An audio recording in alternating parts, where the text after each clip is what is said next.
DJ Vikas Riga Sitamarhi. गजली कौना से बहुत प्यारे ले आरके रिकॉर्डिंग स्टूडियो लखनऊ। गजली कौना से बहुत प्यारे गजली कौना से बहुत प्यारे हमके बता दे रे पूजबा गजली कौना से बहुत प्यारे ले दिनुआ कौना से बहुत प्यारे ले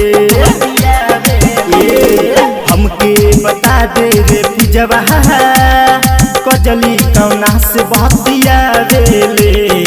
नेहवा कौना से बहुत प्यारे ले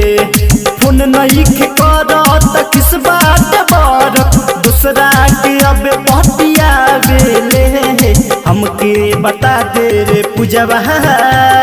गजली कौना से बहुत प्यारे ले नेहवा कौना से बहुत प्यारे ले गजली कौना से बहुत प्यारे ले आरके रिकॉर्डिंग स्टूडियो लखनऊ। गजली कौना से बहुत प्यारे गजली कौना से बहुत प्यारे ले चेहरा ना भूल पाई बन गईल हर जाई दिल से करते रही प्यार हो से करते रही प्यार हो चेहरा ना भूल पाई बन गईल हर जाई दिल से करते रही प्यार हो कौना गलतिया के दे दिल साजा याद ओकर बहुत सतावेला हमके बता दे रे नेहवा गजली कौना से बहुत प्यारे ले नेहवा कौना से बहुत प्यारे ले हमके बता दे रे पूजबा गजली कौना से बहुत प्यारे ले नेहवा कौना से बहुत प्यारे ले गजली कौना से बहुत प्यारे ले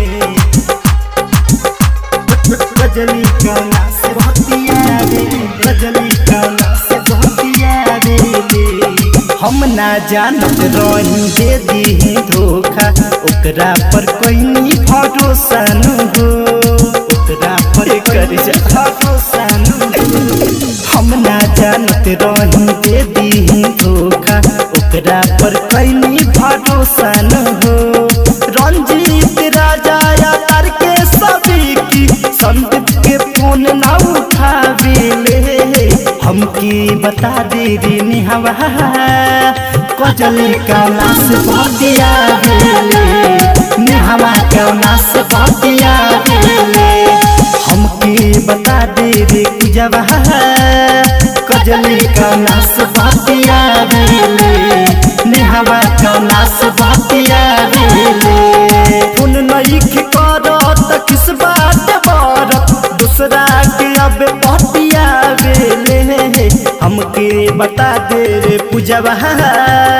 गजली कौना से बहुत प्यारे ले नेहवा कौना से बहुत प्यारे ले आरके रिकॉर्डिंग स्टूडियो लखनऊ।